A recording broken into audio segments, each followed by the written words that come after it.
Viewers আসসালামু আলাইকুম। লিটন ইসলামের পক্ষ থেকে আপনাদের জানাই শুভেচ্ছা। তো আজকে আমি একটা বিষয় নিয়ে ভিডিও করলাম, সেটা হলো ওই যে নাতাশা বোর্ড দিয়ে একটা আইপিএস করা। হুম এটা হলো 800 ওয়ার্ডের আইপিএস 1000 ভিএ।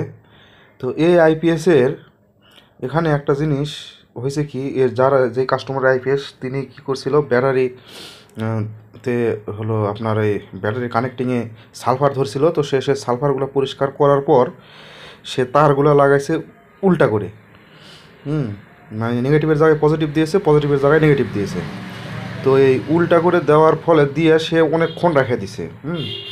দেওয়ার পরে হয় না, পরে আমার কাছে নিয়ে আসে। তো আমি খুলে দেখি এখানে ক্যাপাসিটার ফাটে আছে, আর এই যে এখানে এই আইসি ফাটে আছে।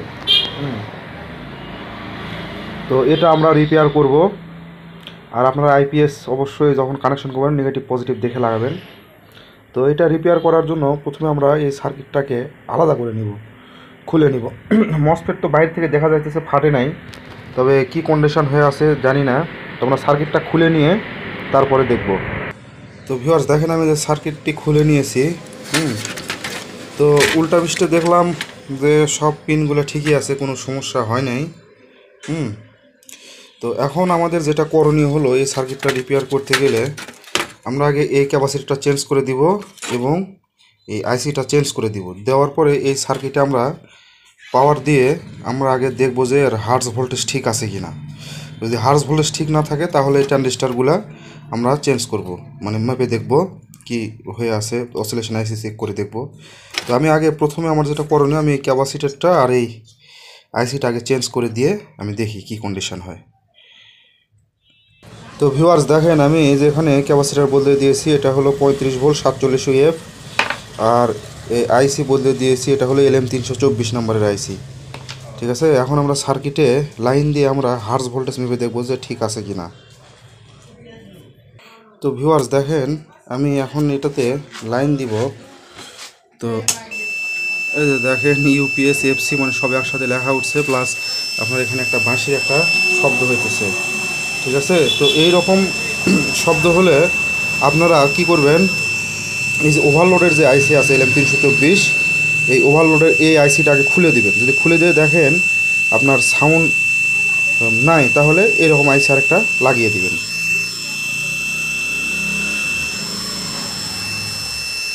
তো দেখেন আমি আইসিটা খুলে দিয়েছি। এখন আমরা এই আইপিএসে পাওয়ার দিব। হ্যাঁ, এখন কিন্তু আর বাঁশির শব্দ নেই। ঠিক আছে, এখন আমরা এই LM324 এই ওভারলোডের এই আইসিটা আর একটা ফ্রেশ দিকে একটা আইসি লাগিয়ে নিয়ে দেখব ওই সাউন্ড থাকে না চলে যায়। তো দেখেন আমি আরেকটা ফ্রেশ আইসি লাগিয়ে নিয়েছি। তো এখন আমরা পাওয়ার দিব।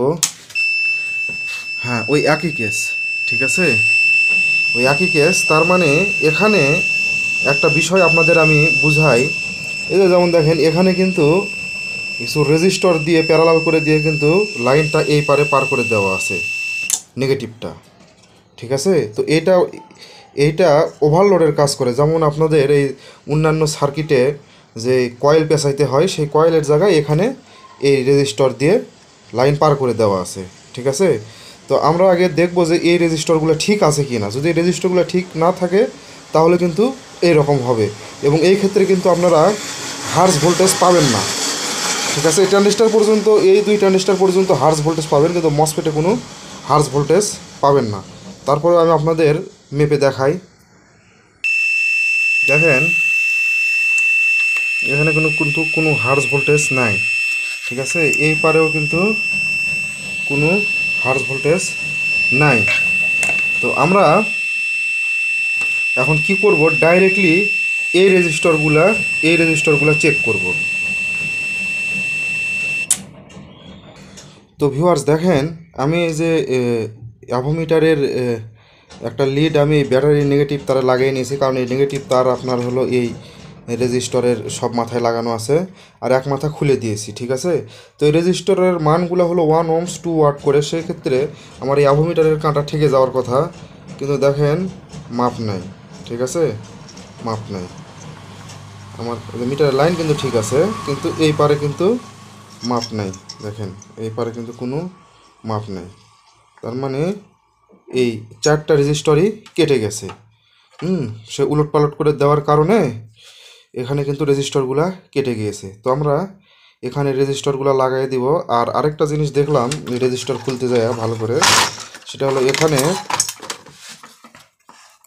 এই যে পিনটা পুড়ে গেছে, তো এখানে আমরা একটা তার দিয়ে পিন এখানে টেনে দিব আর এই রেজিস্টারগুলো চেঞ্জ করে দিব, দিয়ে তারপরে আমরা দেখব যে হার্স ভোল্টেজ ঠিক আছে কিনা, আর ওভারলোডের বাসির সাউন্ড যায় কিনা এগুলো চেক করে দেখব। তো ভিউয়ার্স দেখেন আমি রেজিস্টারগুলো চেঞ্জ করে নিয়েছি। হুম, তো এটা হলো 1 ওহমসের 2 ওয়াটের রেজিস্টার, 4টা লাগিয়ে নিছি। তো এখন আমরা কি করব, সার্কিটে পাওয়ার দিব। হ্যাঁ, এই যে ওই সাউন্ড কিন্তু আর নাই, এফসি লেখাও কিন্তু নাই, চলে গেছে।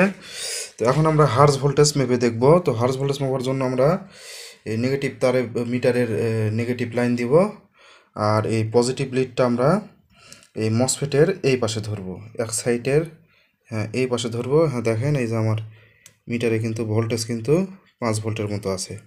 আবার এই পারে এসে আমরা এই সাইডে ধরবো, ঠিক আছে, এই পাশে ধরবো। হ্যাঁ দেখেন এই যে মিটারের ভোল্টেজ কিন্তু 5 ভোল্টেজের মতো আছে। তো এখন যদি আমরা ট্রান্সফরমার লাগাই তাহলে কিন্তু আমাদের এসি পাবো, আউটপুট পাবো। তো আমরা ট্রান্সফরমার 2 তার এখানে লাগাই নিই, নেওয়ার পর আমরা এসি ভোল্টেজ দেখব, তারপরে চার্জিং দেখব এগুলো ঠিক আছে কি না। তো ভিউয়ার্স দেখেন আমি যে ট্রান্সফরমার তার এগুলো তার সব লাগিয়ে নিয়েছি। তো এখন আমরা এখানে লাইন দিব। হ্যাঁ এই যে আমার ইউপিএস লেখা চলে আসছে, আমার এখানে অ্যাম্পিয়ার দেখাইতেছে 3.28। এখানে আমার তাতার লোড দেওয়া আছে এই যে আউটপুট লাইনে এই সকেটে। তো আমরা এখানে বাল্ব দিয়ে দেখি, হ্যাঁ আলো জ্বলতেছে। তো এখানে ফ্যান ঘুরতেছে না, মানে ফ্যান মনে হয় নষ্ট, কেটে গেছে। তো এখন আমরা যেটা করব সেটা হলো চার্জিংটা দেখব, ঠিক আছে। তো আমরা এটাতে এসি লাইন দিয়ে আমরা দেখব যে চার্জিং ঠিক আছে কি না। আইপিএসের সাইড ঠিক আছে এখন বর্তমানে, তো আমরা এখন চার্জিং সাইডটা দেখব। তো ভিউয়ার্স এখন আমরা এই যে এই চার্জিংয়ের লাইনটা আমরা সিরিজে আগে দিব, 2 শর্ট বাল্বের সিরিজে দিব, ঠিক আছে। সিরিজে দিলাম, এখানে এসি লেখা আসছে। তো আমরা দেখব চার্জ ধরে কিনা। চার্জ ধরলে সিরিজ বাল্ব জ্বলে উঠবে। হ্যাঁ এই যে চার্জ ধরতেছে, এই সিরিজ বাল্ব জ্বলে উঠতেছে, ঠিক আছে। এখানে অ্যাম্পিয়ার মনে করেন 3.31 দেখাইতেছে। তো আমরা ডাইরেক্টে দেওয়ার আগে আমরা আগে ভেরিয়েবল ঘুরে দেখবো যে আমাদের চার্জ অ্যাম্পিয়ার কম বেশি হয় কিনা, এই ভেরিয়েবলটা, ঠিক আছে। এটা আমরা ঘুরে দেখবো যে অ্যাম্পিয়ার কম বেশি হয় কিনা। না, কোনো অ্যাম্পিয়ার কম বেশি হয় না, ঠিক আছে। তো এখন এই অবস্থায় যদি আমরা এটা ডাইরেক্টে দিই তাহলে আমাদের মিটার কিন্তু ওভারলোড চলে আসবে। আমি দেখাই, মানে চার্জিংটা কন্ট্রোল হচ্ছে না। আমি ডাইরেক্টে দিলাম, দেখেন একবারে মিটার ওভারলোড হয়ে যাবে।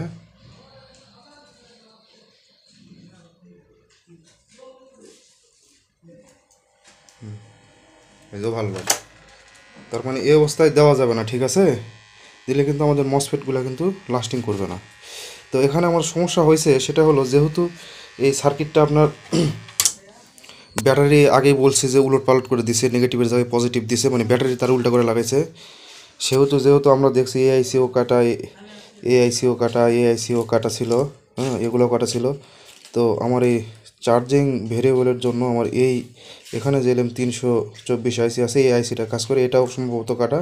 তো আমরা এইটা চেঞ্জ করে সিরিজে দিয়ে আগে দেখবো যে চার্জিংটা কন্ট্রোল হয় কিনা, তারপর আমরা ডাইরেক্টে দিব।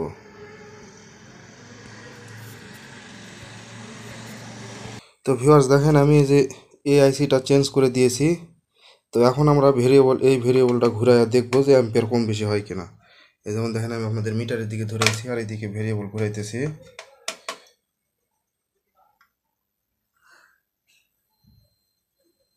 এই যে ভেরিয়েবল কিন্তু কম হইতেছে, ঠিক আছে। হ্যাঁ তাহলে আমার ওই আইসিটা কাটা ছিল। এখন আমরা ডাইরেক্টে দিতে পারি, ডাইরেক্টে দিয়ে অ্যাম্পিয়ারটা অ্যাডজাস্ট করতে পারি।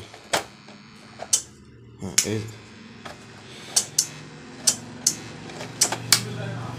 এই যে আমরা ডাইরেক্টে দিলাম, এখন দেখি আর অ্যাম্পিয়ার কত আসে।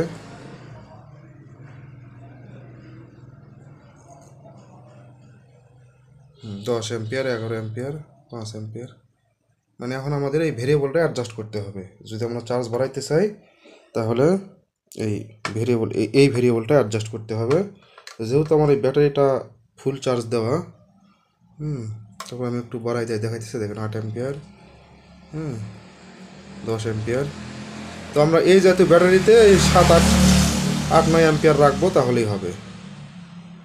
ঠিক আছে, মানে আমি যেটা রাখি আর কি এই।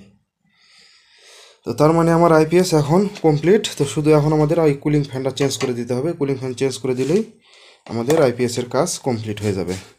তো যাই হোক, আজকের ভিডিও এই পর্যন্তই। যারা মনে করেন এই জাতীয় নাতাশা সার্কিট নিয়ে যদি কোনো সমস্যা থাকে, যে কোনো সমস্যায় নাতাশা সার্কিটের বা 9.5-এর, তারপরে আপনার বাংলা সুকামের, এগুলা 9.5 আপডেটের যে কোনো রকম সমস্যার জন্য আপনারা যদি কোনো সলিউশন না পান, আমাকে কল দিন। আমি অবশ্যই চেষ্টা করব আপনাদের সমস্যার সমাধান করার জন্য। আর যারা আমার চ্যানেলটিকে সাবস্ক্রাইব করেন নাই, তারা সাবস্ক্রাইব করে নেবেন। আমার ভিডিওটি দেখবেন নিয়মিত, আর আমার জন্য দোয়া করবেন। কারো যদি কোনো বুঝতে অসুবিধা হয় তাহলে অবশ্যই কমেন্টের মাধ্যমে জানাবেন। সবাই ভালো থাকবেন। আল্লাহ হাফেজ।